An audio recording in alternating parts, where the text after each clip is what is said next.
Alright, kakutu wano woyita ng'oyolekera kazinga ke bayita Buusi Island. Buusi Island kazinga kalungi, balina amazzi, balina amasannyalaze. Waliwo n'akanyonyi ke bayita honeybill. Akanyonyi ako balambuzi bakettanira nnyo okasangayo eno, naye kaba kakutega buteezi okulaba. Wano we nayitirawo saasobola kalaba, batera okakeera ku makya ennyo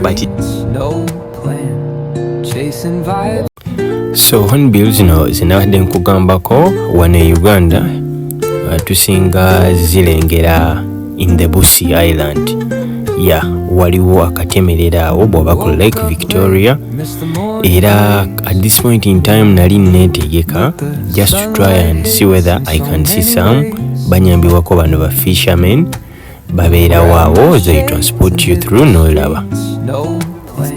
Yes, tubadde twalabyeko ku hornbill wali eri no first part. Hornbills eno they have a bit of a long beak that on top of that they have what we call the bill that just attached to the beak.